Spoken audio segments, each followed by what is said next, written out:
বলছি সম্প্রতি টালিগঞ্জে একটা গুলি চললো, বাড়ির মধ্যে ঢুকে গুলি চললো বা ফোন করে গুলিগুলো চলছে, অ্যাজ এ বিরোধী হিসেবে আপনার বক্তব্য এটা? আমি দাঁড়িয়েছিলাম, মুখ্যমন্ত্রীর ঘরে ছিলাম।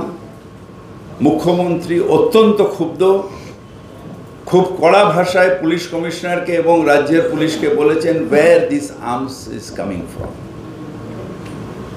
আমি কি নিজে গিয়ে আর্মস খুঁজবো? তোমাদের নেটওয়ার্ক কেন নেই? বর্ডারগুলোর মধ্যে দিয়ে কেন আসছে? আর অদ্ভুত একটা জিনিস, যারা গুলি চালাচ্ছে, যারা ডাকাতি করছে, সব ক্রস বর্ডার। একটাও কিন্তু বাংলার ছেলে ডাকাতি করছে না, বাংলার ছেলে গুলি চালাচ্ছে না, এখানকার রেসিডেন্স চালাচ্ছে না।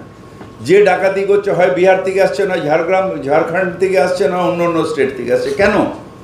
তাহলে সেই স্টেটের মানুষগুলো যারা যখন আসছে, পুলিশ কেন একটা চেকিংয়ের মধ্যে থাকবে না?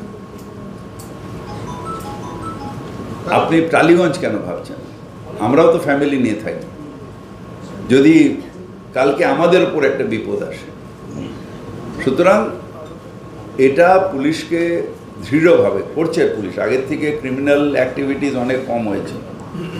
আমি একটা অদ্ভুত জিনিস, আমাকে কোর্টে একজন লয়ার আমার বন্ধু, সে বলে যেভাবে এখন ক্রাইম বন্ধ হয়ে গেছে, ডাকাতি নেই, চুরি নেই, নেই, এটা আমাদের না খেয়ে মরতে হবে এই আলিপুর কোর্টে। কিন্তু একটাও যাতে না হয়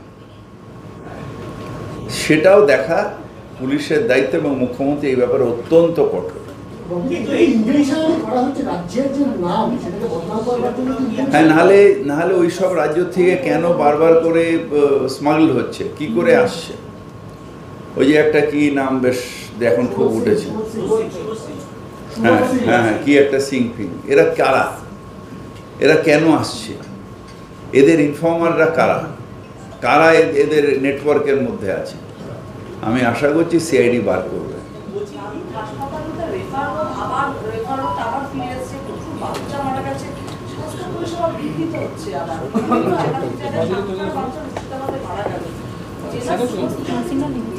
এটা দেখছে, আমার সাথে নারায়ণ নিগমের কথা হয়েছে, এটা উনি একটা ডিএমইকে পাঠিয়েছেন, এটা ইমিডিয়েট দেখা হচ্ছে।